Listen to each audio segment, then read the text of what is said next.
الله أكبر الله أكبر الله أكبر الله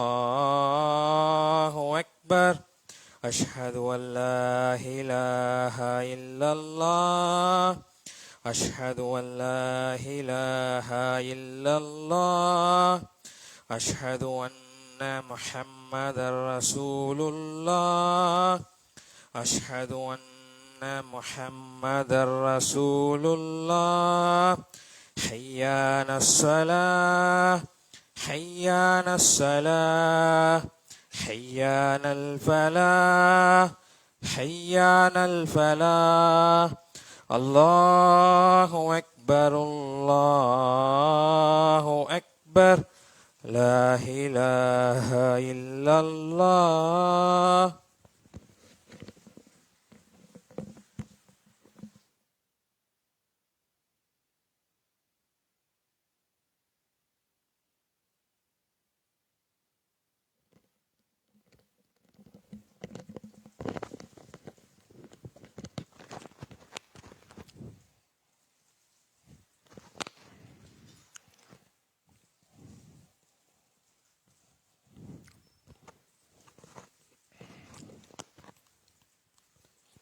الحمد لله رب العالمين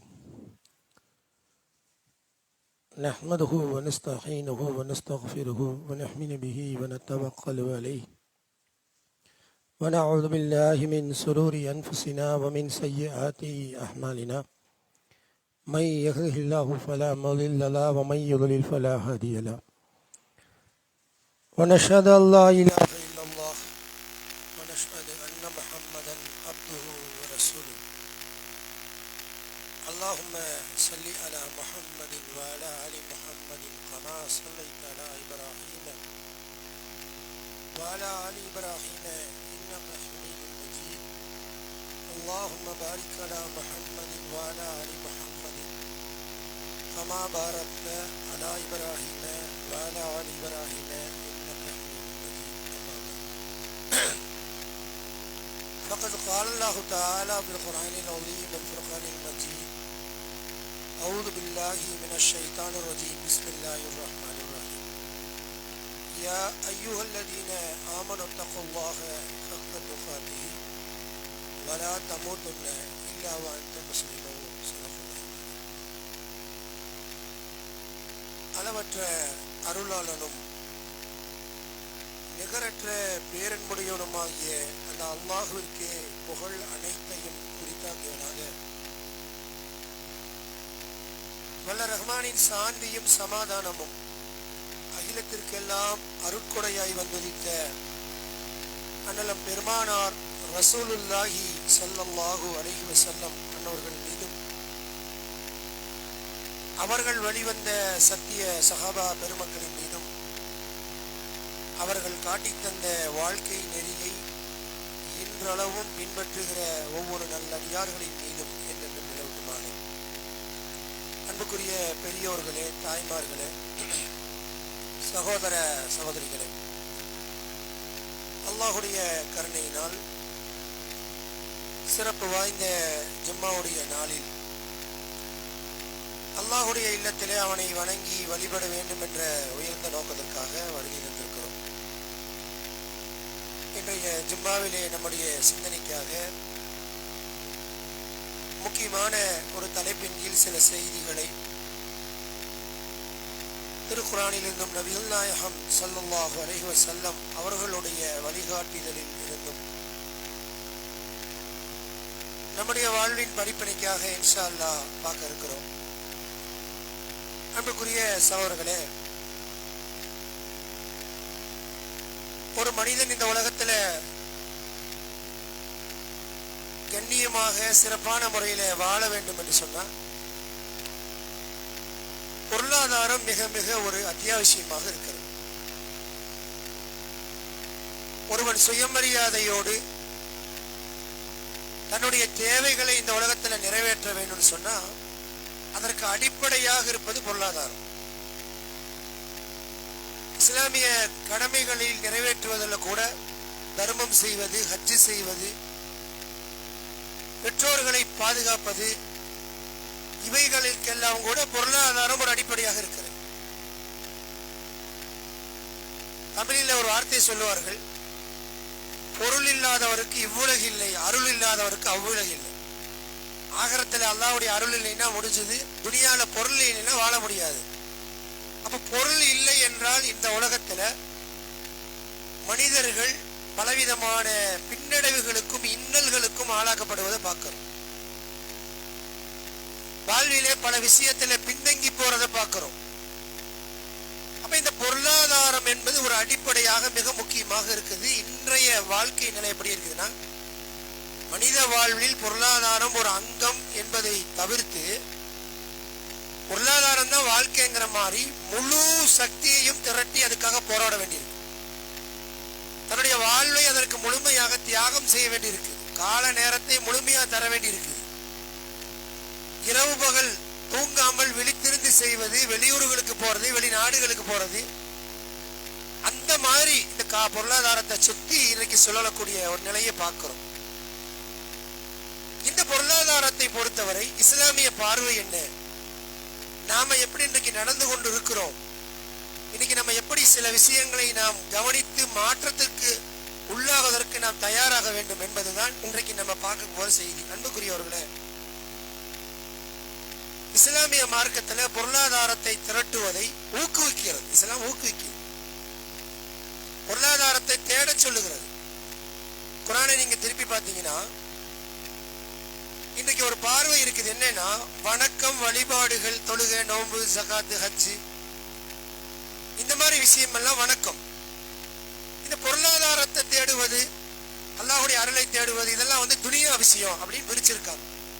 ஆனா இஸ்லாம் அப்படி பார்க்கல. எல்லாமே வணக்கம் தான். உங்களை எல்லாம் படைத்தது வணங்குவதற்குத்தான் சொன்னா தொழுகைக்கு மாத்திரம் இல்லை, ஜின் இனத்தையும் மனித இனத்தையும் மனித இனத்தையும் ஜின் இனத்தையும் என வணங்குறதுக்கு படைச்சேன்னா அதுல இபாதத்து, இந்த பொருளாதாரத்தை தேடுவது வணக்கம் தான். அப்ப இந்த பொருளாதாரத்தை தேடுவது இன்றைக்கு மிக முக்கியமான ஒரு அவசியமான ஒரு விஷயமா இருக்குது. குர்ஆன் அதனை எப்படி சொல்லுது அப்படின்னு சொன்னா, நீங்க குர்ஆனுக்குள்ள போய் பார்த்தீங்கன்னா நேரடியாகவோ மறைமுகமாகவோ ஃபல் என்ற வார்த்தை ஏராளமான இடங்கள்ல வருது. அல்லாஹ்வுடைய அருள் 123 இடங்கள்ல ஏறக்குறைய தேடி பார்த்த வரைக்கும் இந்த வாழ்வியல் சம்பந்தமா தேடக்கூடிய சம்பந்தமாகவே குர்ஆன் பேசு. அப்படின்னா எவ்வளவு அவசியங்கிறது பாருங்க. அது மட்டும் இல்ல, இந்த ஜும்மா தொழுகைக்கு வந்திருக்கோம் இல்லைங்களா, ஜும்மாவுக்கு உடைய சட்டம் என்ன? பாங்கு சொல்லப்பட்டு விட்டா, சூரத்து ஜும்மா நல்லா சொல்றான், பாங்கு சொல்லி அழைத்தால் வியாபாரங்களை விட்டுருங்க, அல்லாஹ்வை நினைவு கூற வாருங்க. தொழுகை முடிந்து விட்டால் உடனடியா வெளியேறி போய் அல்லாஹ்வுடைய அருளை தேடுங்க, வியாபாரத்தை பாருங்க, வேலையை பாருங்க, தொழிலை பாருங்க என்று குர்ஆன் கட்டளை எடுக்குது. ஜும்மா அன்னைக்கு சொல்லுது. அன்புக்குரியவர்களே, இன்னும் நாம் பார்க்கிறதா, இந்த உலகத்தில் வந்த நபிமார்கள் அநேகர் வியாபாரிகளாக உழைப்பவர்களாக இருந்தாங்க. மூசா அலைஹிஸ்ஸலாம் எடுத்தீங்கன்னா ஒப்பந்தம் போடுறாங்க திருமணம் பண்றதுக்கு. 8 ஆண்டு காலம் எனக்கு இங்க பணியாற்றணும். என்ன பணியாற்றினாங்க? விவசாயம் பார்த்தாங்க. அங்க போய் வேலை செஞ்சாங்க. எகிப்திலிருந்து இன்னொரு பக்கம் போய் உழைத்தார்கள். ரசூலுல்லாஹி ஸல்லல்லாஹு அலைஹி வஸல்லம் சொல்ற ஒரு அற்புதமான ஹதீஸ் என்ன அப்படின்னு பாத்தீங்கன்னா, ஒரு மனிதன் தன் கரத்தால் உழைத்து உண்பதை விட சிறந்த உணவு கிடையாது. ஒருத்தர் உழைக்கிறாரு, ஒரு ஆபீஸ்ல போய் சம்பாதிக்கிறது, மேல போய் ஒரு அதாவது அழுக்குப்படாம சம்பாதிக்கிறதா சிறந்ததுன்னு நினைச்சிட்டு இருக்கிறோம். இஸ்லாம் எப்படி சொல்லுதுன்னு பாருங்க. ஒருத்தர் வியர்வை சிந்த கஷ்டப்பட்டு உழைக்கிறார், மூட்டை சுமக்கிறார், ஆட்டா ஓட்டுறார், வண்டி இழுக்கிறார், ஒரு மிஷின்ல உட்கார்ந்து ஆண்கள் பெண்கள் கஷ்டப்பட்டு காலையில இருந்து தைக்கிறாங்க, கஷ்டப்படுகிறாங்க. இது இஸ்லாம் இபாதத்தை பார்க்க ரசூலுல்லாஹ் சொல்றாங்க, அதுல கிடைக்கிற வருமானம் சிறந்த வருமானம். அதுக்கு உதாரணம் சொல்றாங்க ரசூலுல்லாஹ். தாவூத் அலைஹிஸ்ஸலாம் தம் கரத்தினாலே உழைத்து உண்பவர்களாக இருந்தாங்க. அவ்வளவு சிறந்த நபி, உழைச்சு உண்டாங்க என்று ரசூலுல்லாஹ் உதாரணம் சொல்றாங்க. அது மாதிரி நீங்க ஹதீஸ்கள் எடுத்து பார்த்தீங்கன்னா, ஜக்ரியா அலைஹிஸ்ஸலாம் அவர்கள் கார்பெண்டரா இருந்தாங்க. அவங்களுடைய வேலை தொழில் என்ன? நபி, இறை தூதர். அப்ப அது மாதிரி இருந்திருக்கிறார்கள். ரசூலுல்லாஹி ஸல்லல்லாஹு அலைஹி வஸல்லம் ஒரு சிறந்த வியாபாரி. நம்ம தனியாவே அதை பார்க்கலாம். அவ்வளவு 40 ஆண்டு இறை தூதராக ஆகுவதற்கு முன்னால் வரை வியாபாரியா இருந்திருக்காங்க. சிறப்பான ஒரு வியாபாரம் செஞ்சிருக்கிறாங்க. சஹாபாக்களில் பல பேர் வியாபாரிகள். அப்துல் ரஹ்மான் பின் அவுஃப் ரலியல்லாஹு, உஸ்மான் ரலியல்லாஹு போன்றவர்கள் சிறந்த வியாபாரிகள். மதீனாவிலே போய் மக்கள் எல்லாம் அடைக்கலம் தேடி போய் ஒருவரை ரசூல் ஸல்லல்லாஹு அலைஹி வஸல்லம் இணைத்து வைக்கும் போது அப்துல் ரஹ்மான் பின் அவுஃப் ரலியல்லாஹு கேட்ட கேள்வி என்னங்க? ஹதீஸ் எடுத்து பாருங்க. மதீனாவில் சந்தை தெருவை, கடை தெருவை, மார்க்கெட்டை என்கிட்ட காட்டி கொடுங்க, அவங்க அதை நான் பார்த்துக்கிறேன். அப்ப வியாபாரிகளாக இருந்தார்கள். இன்னும் பார்க்கிறோம், நம்ம அபூ ஹுரைரா ரலியல்லாஹு அறிவிக்கிற செய்தி பார்க்கிறோம். முஹாஜிர்கள் அதிகமாக ஹதீஸ்களை படிக்க முடியாமல் போனதுக்கு காரணம் அவங்க வியாபார உழைப்புல இருந்தாங்க, வேலைகள்ல இருந்தாங்க. ரசூலுல்லாஹ்வுடைய அவையில் அவங்க இருக்க முடியல. மக்கால இருந்து மதீனாவுக்கு போய் மதீனால அவங்க ரசூலுல்லாஹ்ட்ட எப்பவுமே இருக்க முடியல. உமர் ரலியல்லாஹு இன்னொரு தோழர்கிட்ட ஒப்படைக்கிறாங்க, அவருடைய சக வியாபாரிகிட்ட. ஒரு நாள் நீங்கள் ரசூலுல்லாஹ்வுடைய அவையில் இருங்க, நான் போய் வியாபாரம் பார்க்கிறேன். அடுத்த நாள் நான் அவையில் இருக்கேன், நீங்க எனக்காக போய் வியாபாரம் பாருங்க. மார்க்கத்தை கற்பதற்கு ஒரு நாள், தொழில் செய்வதற்கு 2 பேர் ஜாயிண்டா தொழில். அப்ப இப்படி நிறைய நம்ம சொல்லிக் கொண்டே போகலாம். இஸ்லாம் இந்த பொருளாதாரத்தை தேடுவதை ஒரு இபாதத்தா, வணக்கமா பார்க்குது. அன்புக்குரியவர்களே, இந்த பொருளாதாரத்தை பொறுத்தவரை இன்னும் சொல்வதா இருந்தா ரசூலுல்லாஹி ஸல்லல்லாஹு அலைஹி சொன்னாங்க, ஒரு மூமினுக்கு ஒரு வாழ்க்கை சிறப்பான வாழ்க்கைனா 4 அம்சம் அவன்கிட்ட இருக்கு. அதுல முதலாவது என்னங்க? அந்த 4 ஒருத்தர் இருந்ததுன்னா அவர் இந்த உலகத்துல அல்லாஹ்வுடைய கிருபையில சிறப்பான வாழ்க்கைங்கிறாங்க. அதுல முதலாவது விஷயம் என்ன?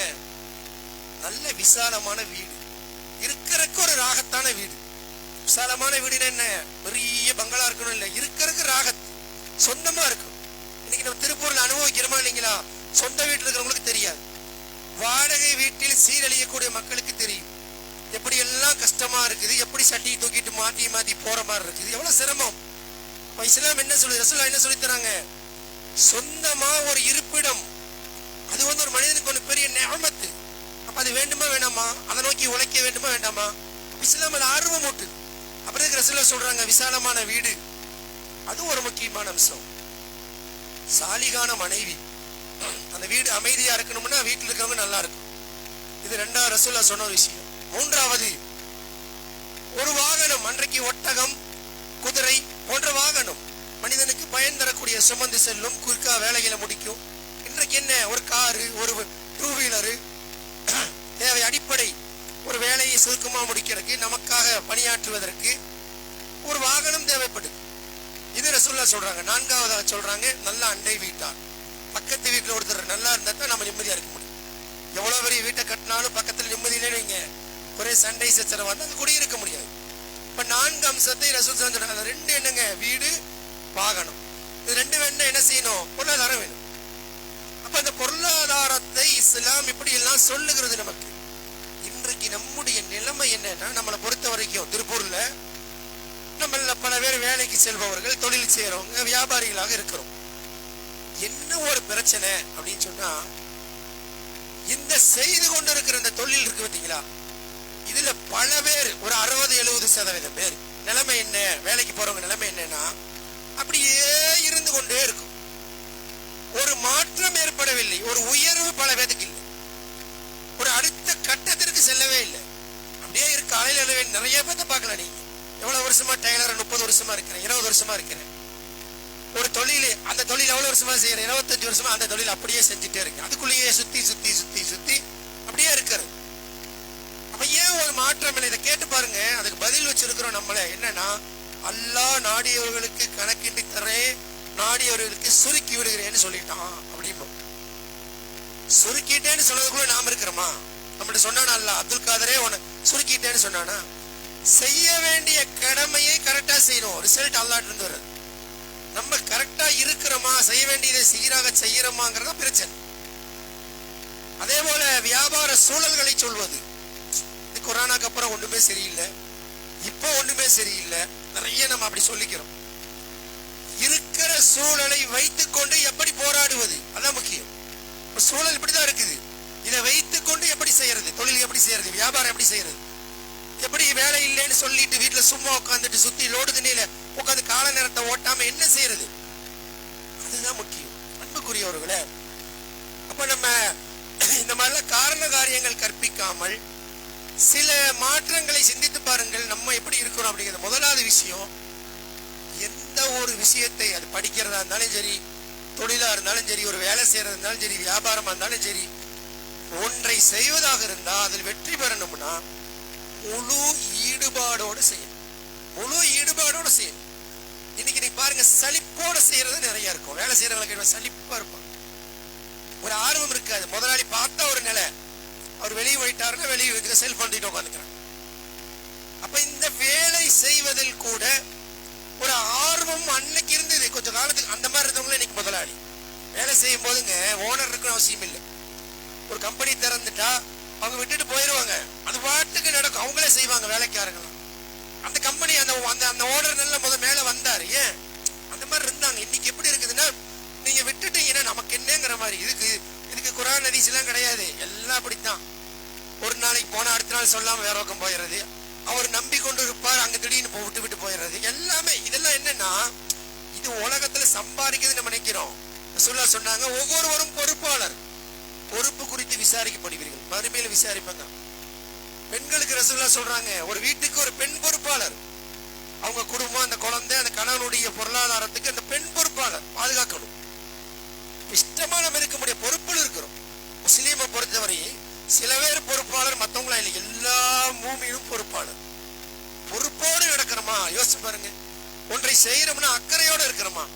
நம்ம வேலை செய்யலாம், வேலை செய்வதில் கூட முதலாளிக்காக இல்ல, இபாதத்தான் நினைச்சு செய்யணும், ஈடுபாடோடு செய்யணும். அப்படி செய்யும்போது என்ன ஆகும்? இன்னைக்கு வேலைக்காரர், நாளைக்கு நம்ம முதலாளி. ஏன் மாறாம நீ உட்காந்துட்டே இருக்கிற? சடங்கு மாதிரி சடஞ்சுக்கிட்டு சங்கடப்பட்டுக்கிட்டு அதுல ஒரு ஈடுபாடு இல்லாம, கவனம் இல்லாம, ஏதோ வேற வழி இல்லை அப்படிங்கிற நிலைமை இருக்கக்கூடாது. நீங்க படிக்கிற மக்கள் எல்லாம் பாருங்க, ஆர்வமா இருக்கவும் படிப்பான். இது சங்கடப்பட்டுட்டு வீட்டுல பெற்றோர் திட்டுறாங்கன்னு போறதா எப்படி இருக்குது? படிப்பு வருதா? ஏன்னா அதுல கவனம், ஆர்வம் வேண்டும் ஒரு விஷயத்தை செய்யறதுக்கு. அதே போல பாருங்க, இரண்டாவது, ஒரு தொழில திருப்பூர்ல இந்த பனியின் தொழில ஆரம்பிச்சது யாருங்க? எல்லாரும் சொல்லுவோம், புக்கெல்லாம் போட்டு வச்சிருக்கோம். இது ஆரம்பிச்சதே நம்ம தாங்க. சரி, ஆரம்பிச்சதே நம்ம தான். இப்ப எங்க இருக்கிற, எந்த ஸ்டேஜில் இருக்கோம் யோசிச்சு பாருங்க, எந்த ஸ்டேஜில் இருக்கோம். இதே போல ஈரோடு போனீங்கன்னா மஞ்சள் வியாபாரம், இன்னைக்கு முஸ்லீம்கள் பின்னாடி தள்ளப்பட்டாச்சு. அங்க அந்த பக்கம் போனீங்கன்னா இந்த தோல் சாப்பு தள்ளப்பட்டாச்சு. அப்படியே ஒவ்வொரு ஏரியாவில் நம்ம என்னென்ன செஞ்சுட்டு இருந்தோமோ எல்லாத்துலயும் ரிவர்ஸ், அப்படி பின்னாடி தள்ளப்பட்டு வேறு பக்கம் சென்று விட்டது. இன்னைக்கு காலர்பேட்டைங்கிற பேரு மட்டும்தான் இருக்கா இல்லைங்களா? நம்மளால இருக்காங்களா? கடைகள் ஏற எக்கச்சக்கமா நம்ம வச்சிருக்கிறோமா? யார் கையில் இருக்குது? யாருக்கு எப்படி மாற்றத்துக்குள்ளா இருக்குது? இதெல்லாம் என்ன காரணம் அப்படின்னா, தொழில் செய்யறோம் அப்படின்னா, நீங்க பாருங்க, இந்த சுத்தி வரும், கடை திறப்பாங்க, வைப்பாங்க, தூங்குவாங்க, கம்பெனிக்கு போவான், வருவான், போவான், இப்படி. அந்த தொழிலை அடுத்த ஸ்டேஜுக்கு கொண்டு போறதில்லை. இன்னைக்கு திருப்பூர் என்ன நிலைமையில் இருக்குது, மற்றவங்களாம் எப்படி செய்யறாங்க நீ பாத்தீங்கன்னா, இந்த செகண்ட்ஸ் துணி இருக்கு இல்லையா, அதையெல்லாம் நீங்க கோச்சு பாருங்க. கிழக்கு வீதி தான் உருவாக்குச்சு. இருக்கா இன்னைக்கு? குடோன்கள் இருக்கா? நம்ம பூரா பிரியாணி கடை, மீன் கடை, பூரா மாட்டு கசாப்பு கடை. அந்த பக்கம் போனா நமக்கு என்ன இருக்கு? ஒரு அப்படிதான் சாப்பாடு திங்கிறது. இதுலதான் நம்ம பெரிய கொள்கை வீரர்களா இருக்கும். அதுக்காக அதெல்லாம் கூடாது என்பது இல்லை. தொழில் எங்க போச்சு? செஞ்சுட்டு இருந்த தொழில் வியாபாரிகளா இருந்து நம்ம எங்க காணா போயிட்டோம்? சொல்லுங்க, காணா போயிட்டோம். ஏன்? பின்னாடி தள்ளப்பட்டுட்டோம். ஏன்னா தொழிலில் அடுத்த ஸ்டேஜுக்கு போகல. இன்னைக்கு பாருங்க, ஒரு ஓனராக நம்ம ஒருத்தர் இருக்காரு, அவர் படிச்சிருந்தா வெளியூருக்கு, பெங்களூருக்கு, அங்க எங்க ஐடி ஃபீல்டு போயிடுறாங்க. படிக்காத மக்களுக்கு வருங்க, நம்ம மக்கள் நிறைய படிக்காம இந்த 10ஆவதுலயும் 8ஆவதுலயும் போகாம 12ஆவதையும் ஓடுறவன் பூரா பாத்தீங்கன்னா அப்படியே ரோடு தெருவை சுத்திக்கிட்டு, அல்லது ஏதாவது கம்பெனிக்கு போகாம வேலைக்கு இங்க போறேன், அங்க போறேன், வெட்ட போறேன், தைக்க போறேன்னு சொல்லிட்டு ஒரு அடுத்த வேலைக்கு போறதே இல்லை. ஒண்ணுமே அடுத்த தொழில் பத்தி நாலேஜ் இருக்குதா? தெரியுமா உனக்கு? அடுத்த ஸ்டெப் தெரியுமா? செஞ்சுட்டு இருக்கிற 20 வருஷமா தைக்கிறேன், அதுக்கு அடுத்தது கேள்வி தெரியாது. அதுக்கு ஏதாவது புதிய தொழில்நுட்பமா வருது. இன்னைக்கு திருப்பூர் என்ன நிலைமையில இருக்குது, என்னவெல்லாம் வருது, என்னவெல்லாம் போகுது, அதுக்காக நம்ம ஏதாவது முயற்சி எடுக்கிறோமா? செய்யறது இல்லை. இன்னும் நிறைய பேர்த்த பார்த்தீங்கன்னா இன்னொன்னு செய்வாங்க. நம்மளால அதிகமானவர் எப்படின்னா, ஆரம்பத்திலே அப்படித்தான், தானே வெட்டி, தானே தச்சு, தானே எல்லாம் செஞ்சு, தானே கொண்டு போய் வித்துட்டு, நானே வந்துட்டு வேலை பண்ணி இப்படியே இருப்பாங்க. இப்படியே காலம் போகும். எப்பவுமே வேலை வாங்கும் இடத்தில் இருந்தால் அந்த தொழில் வளரும், அது தெரியணும். அது அந்த மாதிரி இல்லாம பார்த்தீங்கன்னா நூற்றுக்கணக்கில் இருக்கிறாங்க. போதும் என்னத்து அப்படிமா.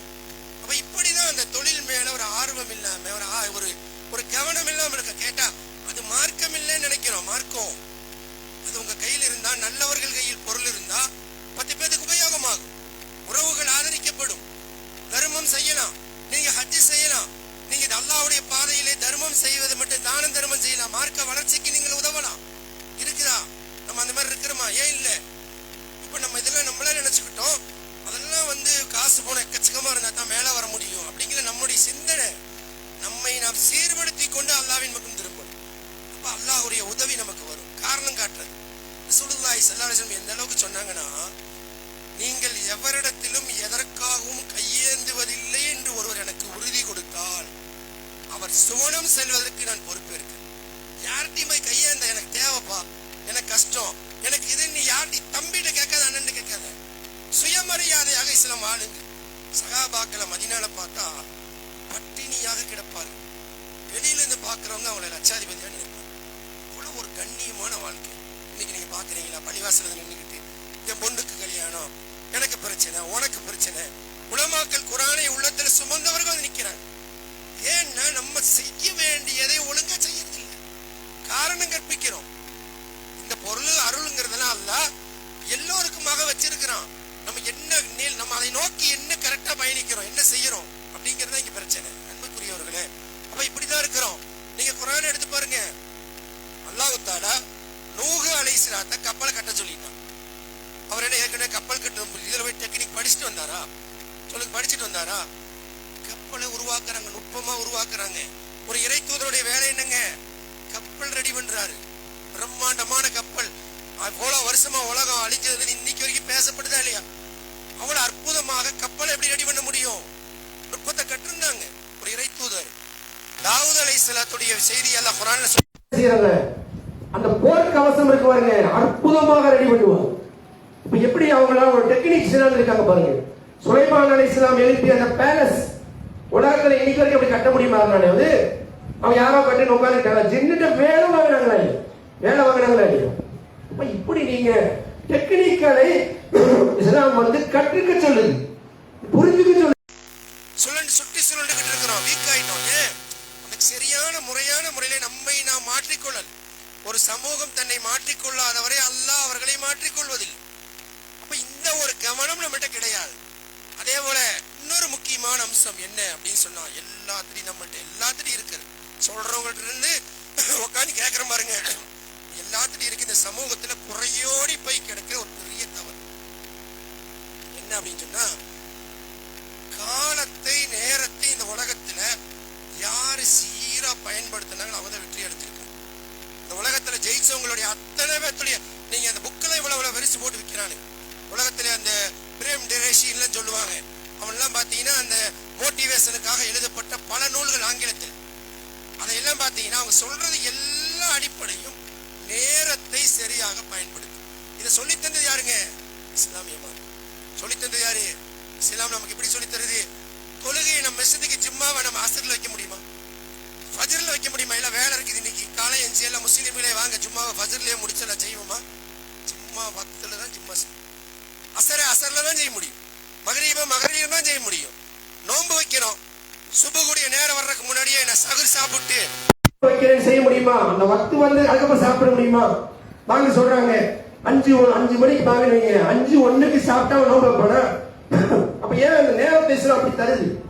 நோன்பு நடக்கிறது 7 மணிக்கு, நீ 6:59 நோன்பு திறந்த நோன்பு ஆகுமா? அதான் ஏத்துக்கோன. அப்ப இதுல நமக்கு தெரியுது எல்லாத்துலயும் பஞ்சுவாலிட்டி. கிதாபும் மௌகூத். அல்லாஹ் சொல்றான், இன்ன ஸலாத்த கானத் அலல் முஃமினீன. எல்லாமே 9:30 வெளியே வந்து நிக்கிறீங்க. பிரேயருக்கு யாரும் வர்றது ஏன் வர? எல்லா பர்தா புர்காவா குழந்தைய வச்சு நிற்குது. எந்திரிக்கிறது 7 மணிக்கு எந்திரிக்கிறது, அதை ரெடி பண்ணிட்டு கடைசியா போய் சண்டை போடுறது, விட மாட்டீங்களா நிர்வாகத்தில் சண்டை. எல்லாமே பாத்தீங்கன்னா ஒரு கல்யாணங்க அக்கிரமத்திலையும் பெரிய அக்கிரமம் என்னன்னா, கல்யாணம் 10 அடிக்கும் போது நீங்க பாருங்க பத்திரிக்கை 10 மணிக்கு கல்யாணம் போட மாட்டோம். 11 to 12 அவங்களுக்கே தெரியாது எத்தனை மணிக்கு நடக்குது. அதனால 11 to 12 அதை பார்த்துக்குங்க. டைம் அடிக்கிறோம். 11 to 12 போட்டு லோகூர் முடிச்சுதான் நடக்கும். மாப்பிள்ள வருகிறார் எல்லா 1000 பேருடைய நேரத்தை திங்கிறது. அப்ப பாக்குறோமா இல்ல, டைம் வேஸ்ட். ஒரு மசூரானு வைப்போம், நம்ம எல்லாருமே அந்த டைமுக்கு வர முடியுதா? யாராவது வந்திருக்க மாட்டாங்க, விடுக்கிற மனநிலை எல்லாத்துக்கும். ஏன்னா நம்ம அப்படியே பழகிட்டோம். எதுக்கிட்ட ஒரு ஊருக்கு போறோம்னு சொல்றோம், அந்த டைமுக்கு நம்ம மறந்து. ஏன்னா இயல்பிலேயே அப்படி பழகி இதனால என்னாச்சுன்னா அந்த வியாபாரத்துல நேரத்தை கரெக்டாக கொடுத்து அதுக்கு செய்ய வேண்டியதை நம்ம செய்யறது. நேரத்தை பாத்தீங்கன்னா இந்த கிழக்கு வீதியிலேயே ஒரு காலத்துல 7:45 8 மணிக்கு 8:05 எல்லாரும் தெரியும். வேலைக்கு போய் முதல்ல அத்தனை வேலைக்கு தெரியும். இங்க இருக்கிற பழைய இளைஞர்களுக்கு தெரிய வாய்ப்பு இல்லை, பெரியவங்களுக்கு தான் தெரியும். 8:05 8:10 போனீங்கன்னா துரத்தி விட்டுருவாங்க, போய் நாளைக்கு வா லீவு. இன்னைக்கு ஆள் இல்லைங்கிறதுக்காக அவர் வீட்டுல போய் அவரை குளிக்க வச்சு துணி மாட்டி கூட்டிட்டு வரோம் வேலைக்கு. அது வேற விஷயம். அன்னைக்கு அப்படித்தான், அன்னைக்கு அப்படித்தான் இருந்தது. 8:10 வந்தீங்கன்னா உனக்கு வேலையில ஓடி காலையில வா அப்படிமா. அப்ப அந்த நேரம் என்பது நம்ம இடத்துல இல்லவே இல்லை. தொழில் ஒரு கம்பெனி திறக்கிறது 10 மணிக்கு 10:30 போறோம். காலையில ஸ்கூல் இருக்கிறதுனால என்ன நேரத்தில் எழுந்திருக்கிறார், பஜருக்கு எந்திரிச்சு தொழுது ரெடியாக போறாங்க. ஸ்கூலுக்கு கொண்டு போய் விட்டாலும் குழந்தை அதுக்காகவே எந்திரிச்சு ரெடியாகி போக முடியாது. அன்புக்குரியவர்களே, அப்படி எல்லாம் நம்ம பார்க்கிறோம். இந்த நேரத்தை சரியா பயன்படுத்தாதனால வாழ்வில் பல விஷயத்தில் பின்னங்கி போய் கிடக்கு. நேரத்தை சரியா பயன்படுத்திட்டோம் வைங்க, நிறைய விஷயங்கள் நேரம் கிடைக்கணும், ஐடியா வரும், சிந்திப்போம், அப்ப அதை நோக்கி உழைப்போம். இந்த மாதிரி கவனத்தை நம்ம என்ன செய்யணும், நேரத்தை கொடுக்கறதுல சரியான முறையில நம்ம நேரத்தை பழக்கணும்னு வைங்க, பல விஷயத்துல ஜெயிக்கணும். ஒரு விஷயத்துல 8 மணினா 8:05 பார்த்துட்டோம் வைங்க, அது ஒரு சிறப்பான பழக்கம். அது தொழில எங்கேயோ நம்மளை கொண்டு போயிடும். தொழில மாத்திரம் இல்ல, வாழ்க்கையிலே எங்கேயோ கொண்டு போயிடும். நம்ம செஞ்சு பழகணும். நம்ம யாருக்குமே இல்லது, நம்ம எல்லாருமே என்ன செய்யறோம், அப்படியே பழகிக்கிட்டோம். அப்ப இந்த ஒரு விஷயத்தை நம்ம கவனத்தில் கொள்ளணும். அதே போல பாத்தீங்கன்னா ஒரு தொழிலை செய்யறோம், அதுல இந்த தொழிலில் இறங்கலாமா வேண்டாமா? இது தொழில் சிறப்பானதான். உங்களுக்கு கடை வச்சா வியாபாரம் நல்லா ஆகும், அது ஓகே தான். நான் அதுக்கு தகுதியானவா, எனக்கு அந்த தகுதி இருக்கா, நம்மளால முடியுமா என்று சிந்திக்கிறது இல்லை. பார்க்கிறோம் நிறைய பேர்த்த செஞ்சுட்டு கூட்டான்னு போய் பார்ட்னர் போட்டு கடைசி இப்படி ஆயிடுச்சு அப்படி ஆயிடுச்சு, எனக்கு இதாயிருச்சு அதாயிருச்சு கடன் ஆயிடுச்சு அப்படிங்கும். அப்ப ஏன் அப்படி ஆகுது? அல்லாஹ்வே குர்ஆன்ல சொல்றான், சஹாபாக்கள்கிட்ட நீங்க ஆலோசனை, அவங்க அவ்வளவு பெரிய ஜீனியஸ் ரசூலுல்லாஹி ஸல்லல்லாஹு அலைஹி வஸல்லம் போய் அந்த மக்கள்கிட்ட, அவங்க மக்காவாசி எல்லாம் பெரிய பெரிய அறிவாளிகளா, இந்த மக்கள்கிட்ட ஆலோசனைங்கிறாங்க. என் ஆலோசனை அல்லாஹ் ஒரு பெரிய நியமத் வச்சிருக்கான். ஒரு மூமினுடைய பண்பா அல்லாஹ் சொல்றா, தங்களுக்குள்ள ஆலோசித்துக் கொள்வார்கள். அப்ப இந்த மஷூராங்கிறது மிக முக்கியம். யார் இந்த தொழில ஒரு விவரமா தெளிவா இருக்காங்களோ, அல்லது யார் சுயநலமற்று உண்மையாக நமக்கு நல்ல உபதேசங்களை சொல்லுவார்களோ, ஆலோசனை சொல்லுவாங்களோ, அவங்கள்ட்ட கேட்டு அந்த வேலையை செய்யறது. அது மாதிரி இருக்குதா? அது மாதிரி செய்யறது இல்லை. எதையாவது செஞ்சுட்டு சிக்கிட்டு சிரமப்பட்டுட்டு அப்புறம் பார்த்தீங்கன்னா பிரச்சனை கொண்டு வர்றாங்க. கடன் ஆகிட்டேன் அதாகிட்டேன், எனக்கு நிம்மதி இல்லாம இன்னைக்கு எவ்வளவு பேர் தெரியுங்களா, இந்த வட்டி ஆகாது ஆகாது ஆகாதுன்னு மேற்கை இலக்கை நடந்த பல பேர் இன்னைக்கு வட்டி சிக்கி சீர்கிறார். தொழிலுக்கு தவறு இருக்கிறோம். இன்னைக்கு ஒரு காலத்துல நெருப்பு மாதிரி பார்த்தோம், இன்னைக்கு அது எழுதப்படாத ஹலாலாக்கி வைக்கப்பட்டிருக்கிறது. ஏன்?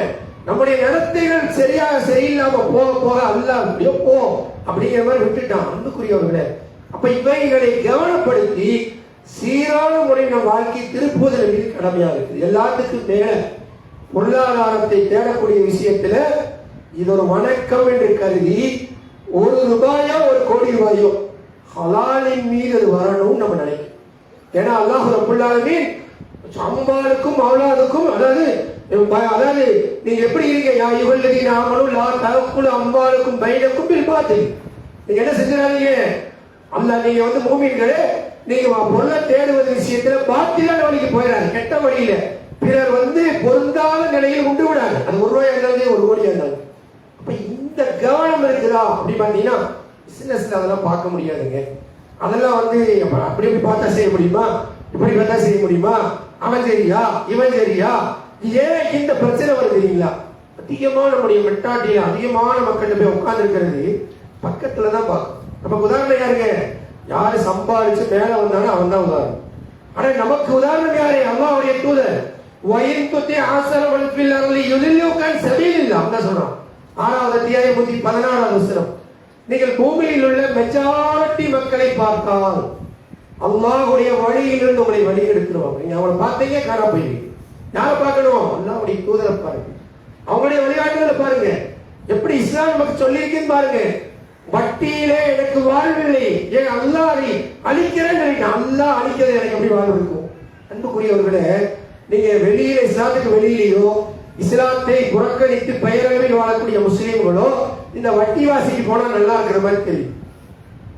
இதெல்லாம் தெரிஞ்சுக்கிட்டு ஏகத்துவம் பேசிக்கிட்டு பல வருஷமா நான் இந்த ஏகத்துவ பிரச்சாரரா இருந்துக்கிட்டு அல்லது வேற ஏதாவது இந்த பணியில இருந்து கொண்டு நாம போனோம்னு வைங்க, அல்லாஹ்வுக்கு எதிரான ஒரு வேலையை நம்ம வேகமா செய்யறோம், சோதனைக்கு உள்ளாக்கப்படுவோம். சந்தேகமே இல்லை, பிடிக்கப்படுவோம். ஏதாவது ஒரு வகையில பார்க்க நமக்கு விளங்க மாட்டேங்குது. ஒருத்தர் குடும்பத்துல உடம்பு செய்த பெரிய சீரழிவு ஏன் வருது? ஒரு பூமி நிலைக்கும் ஏன் வருது? என்ன தப்பு செஞ்சோம்? ஏன் அல்லாஹ்வுடைய சோதனையை நோக்கி நகர்கிறது? அப்படி யோசிக்கணுமா வேண்டாமா? ஏன் இந்த வியாபாரம் தள்ளாடுது? அல்லாஹ்வுடைய உதவியின்றி ஏன் இந்த மாதிரி ஒரு கஷ்டத்துக்கு உள்ளாகுது? ஏன் ஆகுது? என்ன மிஸ்டேக்? நான் என்ன தப்பு செஞ்சேன்? அல்லாஹ்வுக்கு இதுல என்ன பிடிக்கல? என்ன யோசிக்க வேண்டுமா வேண்டாமா? அப்ப இந்த சிந்தனைகள் நமக்கு தெளிவு வர வேண்டி இருக்குது. நீங்க வியாபாரம் மாத்திரமில்ல, வேலைக்கு போவதில் நேர்மை இருக்கணும். இன்னைக்கு நீங்க டெய்லரா இருக்கலாம், இன்னைக்கு நீ ஒரு கட்டிங் மாஸ்டரா இருக்கலாம், நீங்க நாளைக்கு வியாபாரி ஆகணும்னா அந்த தொழிலை நீதி நேர்மை இபாதத்தா பார்க்கணும், ஓனரா பார்க்க கூடாது. நேர்மையா இருக்கணும், நேரத்தை கொடுக்கணும், பொறுப்பா பார்க்கணும், அதை அடுத்த ஸ்டேஜுக்கு போகணும். அப்பதான் நம்ம அதுல இருந்து வெளியில் வந்து நம்ம மேல ஏற முடியும். அன்புக்குரியவர்களே, அப்ப இந்த சுயமரியாதையா கண்ணியமா வாழ்றதுக்கு இவைகள் எல்லாம் ஒரு அடிப்படையாக இருக்குது. அப்ப இந்த ஹலால வந்து பேசுறது இல்லை. அதே போல பாத்தீங்கன்னா கொடுக்கல் வாங்கல்னு சொன்னா ஒரு காலத்துலாம் கொடுக்கல் வாங்கல்னா முஸ்லீம் வந்தாங்க. இந்த இது நேரத்தை சொல்லும் போது சொன்னாங்க, ஒரு டிரைவர் சொன்னார் பொள்ளாச்சியில, நான் வந்து வண்டி இந்த இதுக்காக வந்து ஃபாரினர் வருவாங்க, அவங்களை கூட்டிட்டு போறேன் வேலை அப்படின்னு சொல்லிட்டு அவர் சொன்னார். என்ன சொல்றாருன்னா, நம்ம ஆளுங்களும் வருவாங்க, நான் அழைச்சிட்டு போவேன் சென்னை அங்க எங்கேயோ முக்கியமா எங்கேயோ போவாங்களாம். போகும்போது நீ ரெடியாகி காலையில் 9 மணிக்கு போகணும்னு சொல்லுவாங்க, 7 மணிக்கு போகணும்னு நம்ம ஆளுங்க சொல்லுவாங்களாம்.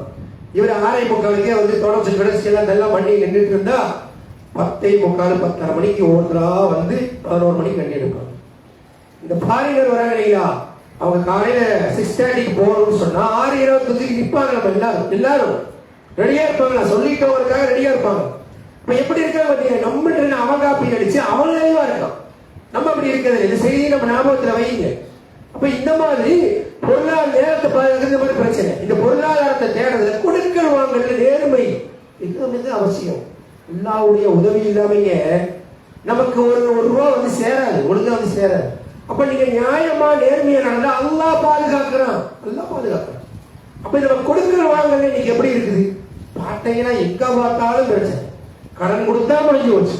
கடனுடைய விஷயத்துல எவ்வளவு ஒரு பொருட்டு அவன் கேட்கல பாக்குறான், அவன் சாமானிய வாங்கிடுவியா அப்படிலாம் வாங்க மாட்டான், அங்க பிரச்சனை இருக்கு. அவன் இங்க வாங்க முடியாது, பலகீனமா இருப்பான். ஆனா ஆகத்துல பிரச்சனை இருக்கு. அப்ப இந்த கடன் கொடுக்கல் வாங்கல எவ்வளவு ஒரு அசட்டையா இருக்கிறோம். நம்ம இன்னொரு விஷயத்தை நம்ம மறந்துடக்கூடாது. அன்புக்குரிய நல்லடியார்களே, நான் தாவா பண்றேன், பிரச்சாரம் பண்றேன், வேலை செய்யறேன், நான் பெரிய தௌஹீத்வாதி, அதெல்லாம் நம்ம சொல்லிட்டு இருக்கிறோம் வைங்களேன். நாம பிறர் முதலை உண்ட நிலையில் மண்ணை போட்டு விடக்கூடாது.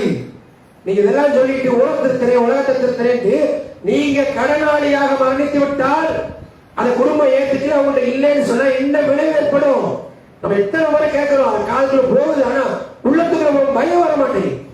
கடன் கேட்கும் போதே பயம் இருக்கணும், எப்படி திருப்பி போகிற ஒரு இதோட இருக்கணும். கேட்கும் போது கேட்டு பார்க்கலாம், அவன்கிட்ட கேட்டு பார்க்கலாம், அங்க அங்க மாத்தி இங்க மாத்தி இப்படிதான் இருக்கிறமே ஒழிய தேவை ஏற்பட்டால் முடிந்த அளவு கேட்கக்கூடாது. உண்மையான வழியிலையா கேட்டால் கொடுப்பதற்கு ஏற்பாடு செய்யணும். அவன் இருக்கா நம்மகிட்ட கிடையாது. சாதாரணமாக வாங்கிட்டு பெரிய பிரச்சாரம் பண்ணி அதுகளை கடைசியை வந்தா இவருக்கு பாக்கி அவருக்கு பாக்கி, அதுல பிரச்சனை இதுல பிரச்சனை, விடிய விடிய போட்டு பேசுறாரு. அவர் மேல இப்ப பிரச்சனை, ஒரே பிரச்சனை, பயங்கரமான பிரச்சாரமா இருக்காரு. அவரை பத்தி இப்ப பாத்தீங்கன்னா அந்த பூரா ஓடிக்கிட்டே இருக்கு. கடன் அவர்கிட்ட வியாபாரத்துக்கு வாங்கிட்டு யாரெல்லாம் மோசடி பண்ணிட்டாரு. இந்த நிலை வேண்டாம். நான் யாருக்குமே பிரச்சாரம் பண்ணல, நான் ஒழுங்கா இருக்கேன்னா கூட நான் இன்னொருத்தருடைய முதல்ல திங்காம முதல்ல பாதுகாப்பு அல்ல, எனக்கு தரவை கொண்டு நான் போதுமாக்கி பழகணும். அப்ப இந்த மாதிரி இல்லாம அடுத்தவருடைய முதலோட அசால்ட்டா இருந்தா எத்தனை முறை நம்ம கேள்விப்படுறோம். ரசூலுல்லாஹி ஸல்லல்லாஹு அலைஹி வஸல்லம் அவங்க வகையில ஒரு முனாஃபிக்குடைய ஜனாசா வருது. மதீனால ரசூலுல்லாஹ் பெரிய கொடுமை புரிந்த ஒருவர், அவருடைய மகனார் யாருங்க, நல்ல சஹாபி. அவங்க வந்து ஆசைப்படுறாங்க, தந்தை மன்னிக்கப்பட்டால் நல்லா இருக்குமே ரசூலுல்லாஹ் வந்து சொல்றாங்க, நீங்க என்னுடைய தந்தைக்காக பிரார்த்தனை செய்யுங்க, தொழுகை தொழுது துஆ செய்யுங்க. ரசூல் ஸல்லல்லாஹு அலைஹி வஸல்லம் அதுக்கு முன் வந்து போறாங்க. குர்ஆனுடைய வசனம் உடனடியா தடுக்கிறாங்க. நமக்கு தெரியும் குர்ஆனுடைய வசனம் வருது நிக்காதீங்க என்ற வசனம் தொழுக பின்னாடி வந்துருச்சு, அது தடையாகிவிட்டது. ஆனால் ஒரு மூமினுடைய ஜனாசா வருகிறது, இவருக்கு கடன் இருக்குதா ரசூலை கேட்கிறாங்க. வழக்கமா கேட்கிற முதல் விஷயம் என்னங்க? கடன் இருக்குதா? ஆம். பொருளாதாரத்தை விட்டுட்டு போயிருக்காரா? சரி, இது அடங்கிய சொல்லி தொழுவு வைக்கிறாங்க. ஜனாசா அவருக்கு இருக்குதா? கடன் இருக்குதா? ஆம். விட்டுட்டு போயிருக்காரா? இல்ல. அப்ப நீங்க உங்க தோழருக்கு நீங்களே தொழுது வச்சுக்கணும். அவங்க விளைவிக்கிறாங்க துவா செய்யறது. ரசூல் ஸல்லல்லாஹு அலைஹி வஸல்லம் துவாவை இழப்பதற்கு எது காரணமா இருக்குது என்றா தொழாமட்டதா? கடன் இருக்குதா? பிற முதல்ல திண்டுட்டு போய் படுத்திருக்கியா? அது எவ்வளவு பெரிய விஷயம் யோசிச்சு பாரு, எவ்வளவு விஷயம். அப்ப எவ்வளவு கவனமா நாம இருக்கணும், எவ்வளவு அக்கறை நாம இருக்கணும். ஒவ்வொருத்தரையும் லிஸ்ட் இருக்குது. நான் கொடுத்தேன், வாங்கினேன், வரல, அவன் தரல, இவன் தரல. நீங்க ஏன் சும்மா பேசுவாங்க, சராஜருவம் எல்லாம் பண்ணுவான், தொழில் முன்சபல் நிற்பான், ஊர் முதல்ல திக்கிறாங்க. அப்ப இந்த பெயர் வரக்கூடாது. ஹலாலின் மீது இருக்கணும் நம்முடைய வாழ்க்கை. நாம் கையேண்டினால் சொன்னாங்களா இல்லையா, ஒரு தொலை தூரத்திலிருந்து வர்றான் ஒரு புனிதமான இடம் பைத்துல் முகத்தஸ் போன்ற இடம் அல்லது பைத்துல்லா அல்லாஹ்வுடைய காபத்துல்லா இது சொல்லப்படுது. புனிதமான இடத்துல துவா செய்யலாம். அங்கே கேட்ட துவா கபூல் ஆகும். அதுதான் சொல்ல புனிதமான இடம். அங்க நின்று கொண்டு யா அல்லாஹ் என்று அழைக்கிறான். இவன் பலமுறை அழைத்தாலும் அல்லாஹ் பதில் தர மாட்டான். ஏன் தர மாட்டான்? பயணிக்க வாகனம் ஹராமில் வந்தது, உண்ட உணவு ஹராமில் வந்தது, உடுத்திய உடை அணுகிய மானம் என்ன அப்படின்னு சொன்னா என்ன ஹராமான திட்டு வந்தானா? ஹலாலான முறையான வருமானம் இல்லை, எல்லாம் ஹராமா போச்சு. அங்க அல்லாஹ் அல்லாஹ்னா அந்த துவாவை ஏத்துக்க மாட்டேங்கிறான். அப்ப நம்ம கையேந்தினால் ரப்பிட்டு இருந்த பதில் வருவதற்கு மிக முக்கியமான என்ன? இணை வைப்பு நம்ம இருக்கக்கூடாது. ரெண்டாவது சிவனே ஹலாலான உணவு வைத்துக் கொள்ளும், ஹலாலான தண்ணீர் வைத்துக் கொள்ளும். பிறர் முதல்ல ஏமாற்றிய நிலையில அறாம் வட்டி வாசியில மூழ்கி விட்டு யாருலான்னு 10 முறை செஞ்சு கட்டினாலும் மேல போகாது. நான் சொல்லல, யார் சொல்றா? ரசூலுல்லாஹி ஸல்லல்லாஹு அலைஹி வஸல்லம் புனிதமான இடத்துல இருந்தா கூட அவனுக்கு அல்லாஹ் பதிலளிக்க மாட்டான் என்று ரசூலுல்லாஹி ஸல்லல்லாஹு அலைஹி வஸல்லம் சொல்றாங்கன்னு சொன்னா இந்த கடன் விஷயத்தில் எப்படி இருக்கணும்? அப்ப ஜனாசா வருது, ரசூல வேண்டாங்கிறாங்க. பிறகு ஒரு பொறுப்பேற்கப்பட்டவருக்கு தொழுகை நடக்குது அப்படின்னு சொன்னா எந்த அளவுக்கு மாத்தினாங்கன்னு சொன்னா, ஜகாத்துடைய நிதி திரண்ட பிறகு ரசூல் என்ன செஞ்சாங்க? ஒருத்தர் வருது ஜனாசா, ஒரு கடன் இருக்குது, அழைக்க முடியலையா? ஜகாத்து நிதியிலிருந்து அரசு கவர்மெண்ட் ஏற்றுக்கிட்டு கடன் அடைச்சு எப்படியாவது ஒன்று செஞ்சுதான் ஆகும். குர்ஆனை திருப்பி பாருங்க, அதுல வசியத்தை பத்தி அல்லது அந்த சொத்து பிரிக்கிறத பத்தி எல்லாம் சொல்லிட்டு வரான். அதுல சொல்ற இடத்துல ஃபர்ஸ்ட் நீங்க பாத்தீங்கன்னா கடனை தவிர எடுத்து பாருங்க. கடனை முதல்ல கட்டி பணம் ஒரு 10 லட்சம் வச்சுட்டு போயிருக்காரு உதாரணத்துக்கு. கடன் முதல்ல கடனை முதல்ல கொடுத்து விட்டு மீறி 8 லட்சத்துக்கு பாகம் போடும். இங்க என்ன இருக்குறீங்களா? அவரே போயிட்டார், அவர் கேட்டிருக்காரு, வாங்கி திருப்ப போ என்று விட்டு அவருக்கு அப்புறம் மாற்றுவதற்கு காரணமா. அப்ப நம்ம அதுக்கு திட்டமிட்டு கடன் இல்லாமல் ஒரு ராகத்தான வாழ்க்கை. கடன் இந்த உலகத்துக்கு போகும்போது கடன் அல்லது கடனோட இருக்குது சொல்ல அடமான வச்சனாலே மரணிச்சாங்க, கொடுக்கறது முதல்ல நினைச்சாங்க. கடன் இருக்கும், நம்ம திடீர்னு மரணம் வருது, கொடுப்பதற்கு எல்லாம் ராகத்தா இருக்குது, எல்லாம் ஏற்பாடு இருக்குது, பயம் இல்லை. இல்லாத நிலையில எல்லாத்தையும் வாங்கி கடனாளியாக நாம் மரணித்து விட்டால் பெரிய கை சேதம் ஆகிறது என்பதை நாம் மறந்துவிடக் கூடாது. ஆக இந்த பொருளாதாரத்தை தேடுற விஷயம் இது ஏதோ ஒரு மார்க்கத்துக்கு சம்பந்தம் இல்லாத விஷயம் என்று எடுத்துக்காதீங்க. உலமாக்கள் சொல்லுவாங்க, ஏழையாக்கார ரசூலுல்லாஹ் இருப்பதற்கு பிரியப்பட்டாங்க, ஏழையா இருப்பதுதான் மார்க்கத்தில் சேர்ந்ததுன்னு சொல்லுவாங்க. அதெல்லாம் நீங்க மண்டையிலே வாங்காதீங்க. ஏன்னு சொன்னா இப்படி சொல்லிட்டு என் குழந்தைக்கு பிரச்சனை ரசூல் ஆதரிச்சாங்களா, கையெழுந்து ஆதரிச்சாங்களா, எங்களுக்கு பிரச்சனைன்னு சொல்லி அடுத்தவட்ட கேட்பது, அடுத்தவனுடைய உழைப்பு நீ எனக்கு சும்மா கொடுக்கறத மார்க்க அழகா பார்த்துதா? பார்க்கல. உனக்கு வேறு வழி இல்லாமல் கையேந்துவது என்பது வேறு. அடுத்த வேலை உணவு இருந்தா உன்னை கையேந்த கூடாதுங்கிறாங்க. அப்படிதான் இருக்கு அன்னைக்கு அவன் நிலைமையில இருக்கிறோமா?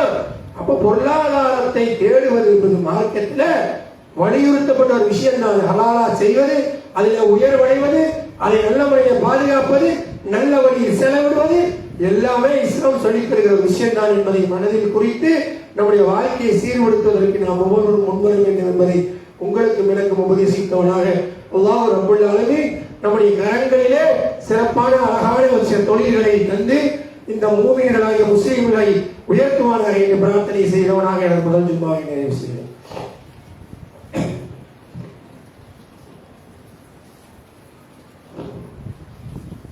அல்ஹம்துலில்லாஹி ரப்பில் ஆலமீன். அன்புக்குரிய சகோதரர்களே, இந்த ஜும்மாவுடைய உரையை ஆரம்பிக்கும் போது முதல்ல வந்தோம்னாக்கா என்ன சொல்றாங்கன்னு தெரியும். அதுவுமே சடங்கு தான். பார்த்தீங்கன்னா இந்த தொழில சொன்ன இல்லைங்களா, ஏதோ செய்யணும், அது மாதிரி ஏதோ போடுது.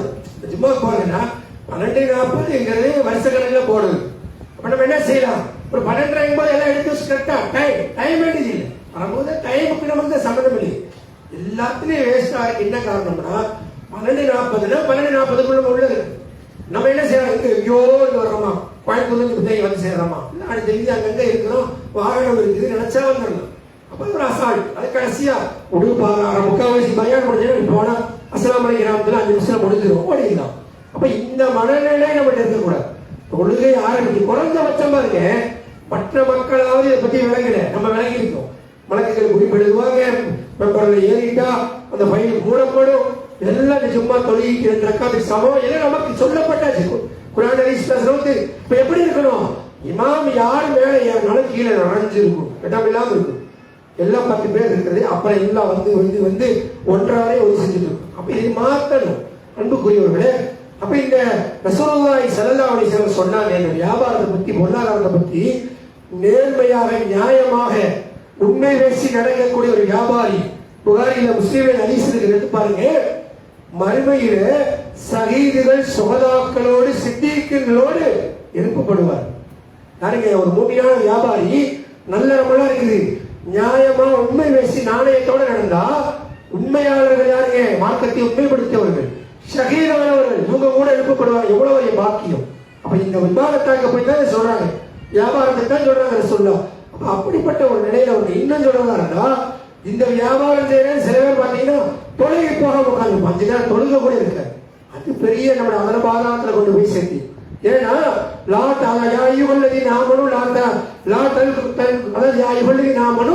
அதுல என்ன சொன்னாங்க, சூரத்து மூமின்ல நீங்கள் உங்களுடைய தொழுகையும் உங்களை அல்லாஹ்வை நினைப்பதை விட்டு பொருளாதாரமோ உங்களுடைய மற்ற விஷயங்களும் என்ன செய்யக்கூடாது, தடுத்துடக்கூடாது.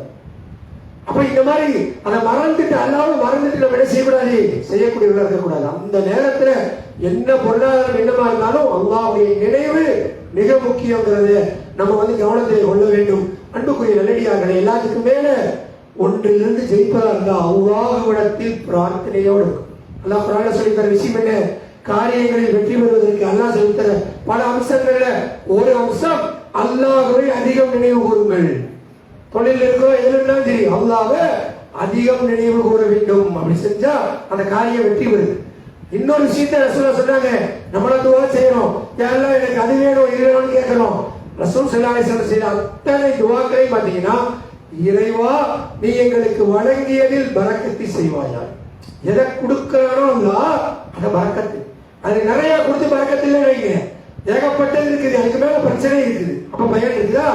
அப்படி இல்லை, கிடைப்பதில் பரக்கத்து. ரசூல் அந்த பரக்கத்தை தான் கேட்டாங்க, நீ அளிப்பது எனக்கு பரக்கத்து செய். அப்ப நம்ம துஆ செய்யும் போது எதை அல்லாஹ் கொடுக்கிறானோ அதில் எங்களுக்கு நீ பரக்கத்து செய்வாயாக என்ற பிரார்த்தனை நம்முடைய கவனம். அந்த துஆல எப்பொழுதுமே இந்த வியாபாரத்துக்காக செய்யக்கூடிய துஆவில் நாம் அதிகப்படுத்த வேண்டும் என்பதை நினைவுபடுத்தி, அல்லாஹ் ரப்பல் ஆலமீன் இந்த மார்க்கத்தை விளங்கி அதன் அடிப்படையில் நடக்கக்கூடிய நல்ல தௌஃபீக்கை நம் அனைவருடைய வாழ்விலும் தங்கள் புரிவானாக என பிரார்த்தனை செய்தவனாக எனது இந்த ஜும்மா உரையினை நிறைவு செய்கின்றேன்.